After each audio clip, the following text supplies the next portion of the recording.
Hello दोस्तों, एके info की official YouTube channel में आपका स्वागत है।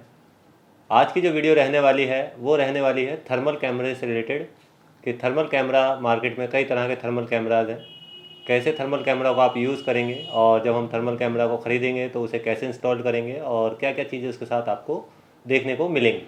चलिए शुरू करते हैं। अभी हमारे सामने सुपर कैम एक्स है जो कि क्वानली का प्रोडक्ट है और क्वानली के कैमरा काफ़ी अच्छे इमेज देते हैं, इसलिए मैं क्वानली को प्रेफर करता हूँ थोड़ा सा। इसके साथ आपको मिलेंगे एक कैमरा और एक ही इसके साथ स्टिक है, जिसे हम अलग कर लेते हैं और देखते हैं इन बॉक्सेस में क्या है। इसमें एक मिलेगा पेन ड्राइव जो कि क्वानली का सेटअप होगा जिसके अंदर थर्मल का। एक मिलेगी इसमें एलन की और एक स्क्रू है। इन सबको जल्दी से अलग करते हैं और एक है इसके साथ टाइप सी केबल। उसके बाद अगर हम नीचे देखें तो इसके साथ है एक आपका बेस जिस पर ये कैमरा इंस्टॉल होगा। तो जल्दी से हम कैमरे को इंस्टॉल करते हैं।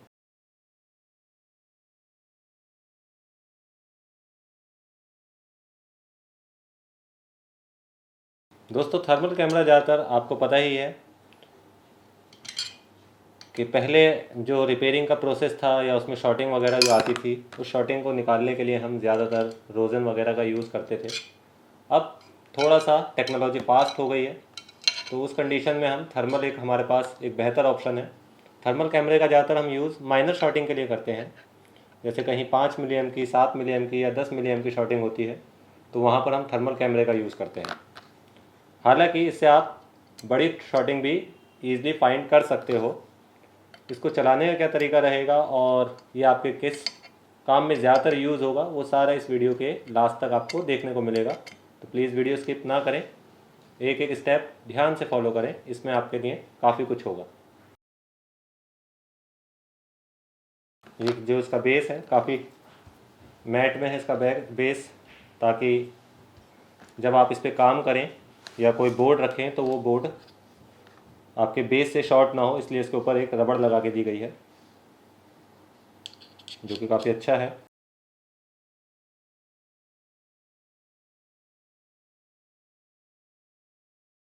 दोस्तों, थर्मल कैमरा बेसिकली उन सभी सेटों में काम यूज़ आता है जो भी आपके इलेक्ट्रॉनिक्स से रिलेटेड हैं। डजेंट मैटर वो आईफोन है या वो एंड्रॉयड फ़ोन है, सभी में आप थर्मल का यूज़ कर सकते हैं, बशर्त है कि आपको इसे ढंग से यूज़ करना आना चाहिए।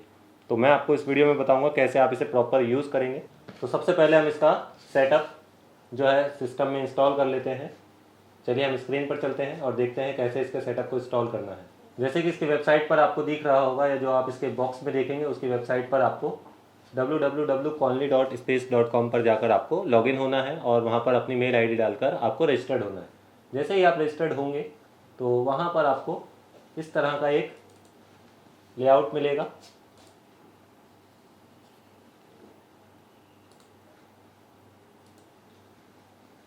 इसमें आपका कई तरह के ऑप्शंस हैं। इसमें से आपको थर्मल के ऑप्शन पर जाकर क्लिक करना है। यहाँ आप देखेंगे तो जब आप फर्स्ट टाइम इसे स्टार्ट करेंगे तो यहाँ पर एक सॉफ्टवेयर डाउनलोड के लिए ऑप्शन आएगा।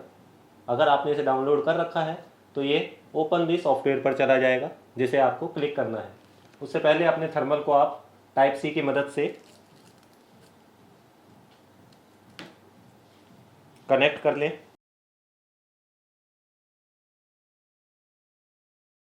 और थर्मल को स्टार्ट कर दें।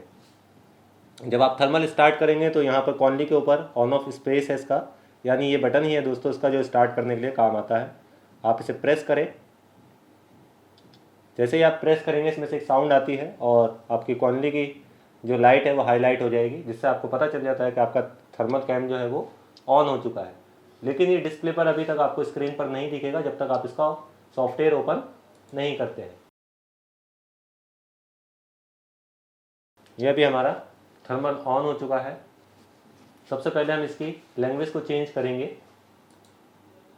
और इंग्लिश पर लेकर आएंगे। यहाँ पर दोस्तों कई तरह के ऑप्शंस मिलेंगे आपको जो कि कंपैरिजन के काम भी आएंगे, और थर्मल ये 3D है तो 3D के लिए भी आप इसे यूज़ कर सकते हैं, ये 3D डायमेंशन है इसका। उसके अलावा आप इसे प्रोफेशनली यूज़ भी कर सकते हैं कि किसी पहले के सेट को या आपने इससे पहले जो रिपेयर कर रखा है उसका डिटेल निकालने के लिए। इसमें आपके काम की चीज़ें जो रहेंगी वो रहेगी टेम्परेचर। ज़्यादातर लोगों को ये टेम्परेचर का नहीं पता होता है कि कितना टेम्परेचर सेट करेंगे। अभी जैसे मेरे रूम का टेम्परेचर जो है वो 27 है, तो सबसे पहले जब आप माइनर शॉर्टिंग पे जाते हैं तो 27 से प्लस ही रखना है आपको, क्योंकि 27 आपके रूम का टेम्परेचर है। अगर इससे नीचे के टेम्परेचर पर आप काम करेंगे तो आपको पूरा बोर्ड ही गर्म होता हुआ मिलेगा, जिसमें आप कंफ्यूज हो जाएंगे कि कौन सा सेक्शन इसका शॉर्ट है या कौन से सेक्शन में इसके शॉर्टिंग है। तो थर्मल का आप प्रॉपर यूज़ नहीं कर पाएंगे। इसके लिए आप यहाँ से चेंज कीजिए इसे, जैसे कि अभी मैं इसकी 40 पर कर देता हूँ, और आप इसे स्टार्ट कर सकते हैं। फिर उसके बाद एक और इसकी की है जिसे दोस्तों हम हाई टेम्परेचर अलर्ट कहते हैं। यह हाई टेम्परेचर अलर्ट इसलिए यूज़ करते हैं, जैसे ही आपको कोई भी डिटेक्शन मिलेगा तो आपके थर्मल में या क्वानली ने एक ऑप्शन भी दिया है जिससे ये अलर्ट बीन देगा, जिससे आपको ईजिली पता चल जाएगा कि आपकी शॉर्टिंग किस एरिया में है। तो ये बहुत अच्छी चीज़ है थर्मल में इसके क्वानली के। चलिए अब हम एक बोर्ड लेते हैं। दोस्तों याद रहिए ये वीडियो जो है वो सिर्फ थर्मल के ट्यूटोरियल की है, इसमें कोई रिपेयरिंग से रिलेटेड टॉपिक नहीं है। अभी हम सिर्फ थर्मल को कैसे यूज़ करना है और कैसे डिटेक्ट करता है, वो कैसे इमेज बनाता है, सिर्फ उसके बारे में क्लासेस है। तो चलिए हम शुरू करते हैं कि अभी हमारे पास जो सेट है क्या वो कोई शॉर्टिंग दिखाता है या नहीं दिखाता है। तो चलिए दोस्तों अब हम डीसी से सबसे पहले कंफर्म करते हैं कि हमारे बोर्ड में शॉर्टिंग है या नहीं, और ये शॉर्टिंग मिलने पर कैसे रिएक्शन दिखाएगा या किस तरह के सिम्टम्स आपको बोर्ड पर या इमेज पर देखने को मिलेंगे। तो अभी हमारा सेट जो है वो 1.1 एम्पियर से ज़्यादा की शॉर्टिंग दिखा रहा है दोस्तों, और ये बिना ऑन ऑफ दबाए यानी बिफोर पावर शॉर्टिंग दिखा रहा है। तो अभी हम फाइंड करते हैं कि बिफोर पावर शॉर्टिंग कौन से सेक्शन में है। उसके लिए पुराना प्रोसेस जो है वो तो क्लासेस में आपको बताया जाता है कि आप रोज़न की मदद से तीनों लाइनें चेक करेंगे, लेकिन अगर आपके पास थर्मल है तो इससे क्या बेनिफिट होने वाला है। इससे आपको ये बेनिफिट है कि ना तो आपको कोई सिमेटिक पढ़ने की ज़रूरत पड़ेगी और ना किसी मल्टीमीटर की ज़रूरत पड़ेगी। इससे आप इंस्टेंट फाइंड कर सकते हैं कि आपके कौन से सेक्ट में या कौन से सेक्शन में किस लाइन पर शॉर्टिंग है। तो ये थोड़ा सा आपके काम को फास्ट कर देता है, जिससे आपको जल्दी रिजल्ट मिलता है। और इसका ज़्यादातर यूज़ बेसिकली हम आफ्टर पावर में जो कंप्लेंट्स आती है, जो कि टेक्नीशियंस हमारे भाई फंस जाते हैं, जिन्हें समझ में नहीं आता कि ऑन ऑफ दबाने के बाद यदि आपका फ़ोन ट्रिगर करता है और वो जंप मार जाता है तो वो किस सेक्शन में जाकर उसे चेक करें। कई बार वो नैंड के पास के कंपोनेंट या किसी चीज़ को हटाकर देख लेते हैं, और कई बार उन्हें वो सेक्शंस नहीं मिलता है।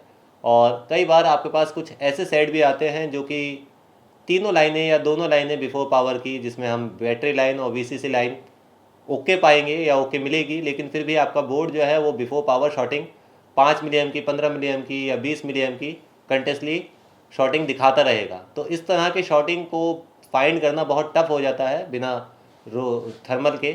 हालांकि कई बार आप उसे डिटेक्ट कर सकते हैं सॉफ्ट स्किन पर, जो कि आपको क्लासेस में बताया जाता है। लेकिन आज जो वीडियो है वो थर्मल से रिलेटेड है, तो थर्मल पर ही हम इसकी बात करेंगे। तो जैसे कि अभी हमारे सामने एक सेट है जिसमें 1 एम्पियर की शॉर्टिंग है। अब वो 1 एम्पियर की शॉर्टिंग दोस्तों कैसे फाइंड करनी है, सबसे पहले आप थर्मल को थोड़ा सा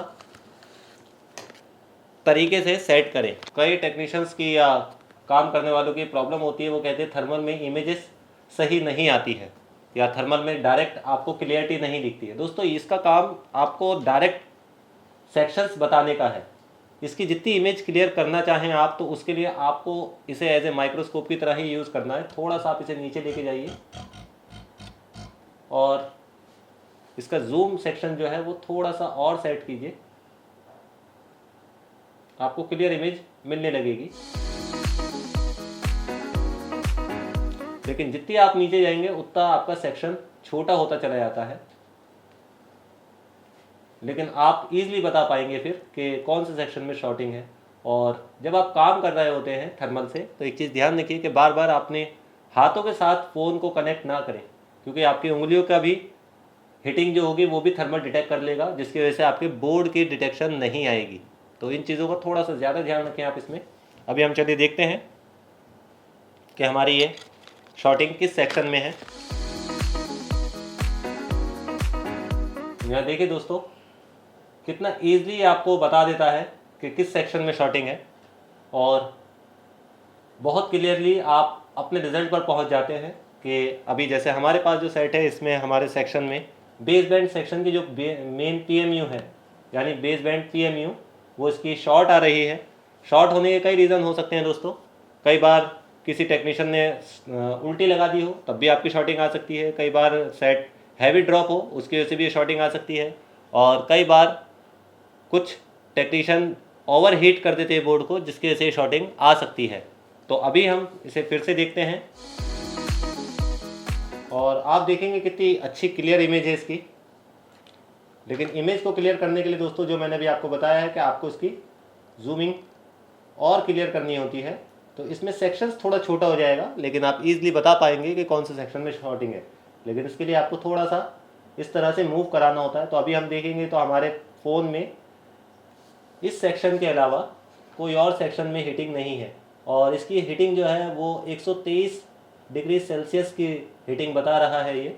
आप चाहें तो इसका एक ऑप्शन और यूज़ कर सकते हैं, जिसका यूज़ हम ज़्यादातर इलेक्ट्रिसिटी लीकेज में करते हैं, जब हमारे पास माइनर शॉर्टिंग के लिए कोई सेट आता है। इसके लिए आप क्लिक करेंगे तो ये पूरे बोर्ड को पहले ठंडा करेगा, और फिर जिस सेक्शन में आपकी शॉर्टिंग होगी सिर्फ उसी सेक्शन को पिन आउट करके हाईलाइट करेगा। तो अभी मुझे अलग अलग सेक्शनों पे, जैसे ही मैं अलग अलग जगह पर लेकर जाऊंगा तो मुझे शॉर्टिंग या सेल्सियस में चेंजेस होती हुई दिखेगी, जैसे कि आपको स्क्रीन पर दिख रहा होगा। जैसे कि यहाँ देखें हम तो 75 सेल्सियस है, यहाँ देखें 57 है। अभी हम और नीचे जाते हैं तो यहाँ पर 34 है, इस कंपोनेंट पे 56 है। हमें ये देखना है कि हमारी सबसे ज़्यादा हीटिंग कौन से सेक्शन में है। ये सबसे आसान तरीका है थर्मल का। आप अगर देख भी नहीं पा रहे हैं तो आप सिर्फ पढ़ के भी ये पता लगा सकते हैं। और दोस्तों, इसमें एक चीज़ और होती है जो मैं बताना चाहूँगा। ज़्यादातर टेक्नीशियन इसमें कंफ्यूज हो जाते हैं। जब आप इसे किसी मेटल कैन पर लेकर जाएंगे तो मेटल कैन के रिएक्शन की वजह से भी इसकी इमेजेस या सेल्सियस जो है वो चेंज होगा। कई बार उसके नीचे शॉर्टिंग की वजह से भी ऐसा हो सकता है, और कई बार वो मेटल की वजह से भी ऐसा हो सकता है। तो आपको ध्यान रखना है कि मेटल सेक्शन के नीचे कोई आईसी है या नहीं है। अगर मेटल सेक्शन के नीचे कोई आईसी नहीं है तो इसका मतलब वो सिर्फ मेटल का डिटेक्शन है, जिसको आपको रिमूव नहीं करना है। ज़्यादातर टेक्नीशियन उस कैन को हटाने के चक्कर में बोर्ड को और ख़राब कर लेते हैं। तो ये थी दोस्तों थर्मल से रिलेटेड वीडियो कि थर्मल को आप कैसे यूज़ करेंगे और क्या आप इससे बेनिफिट उठा सकते हैं। आशा करता हूँ कि इस वीडियो में आप थर्मल के बारे में काफ़ी कुछ सीखे होंगे और उसका ढंग से प्रयोग करना सीखे होंगे। मिलते हैं दोस्तों अगली वीडियो में। Thank you.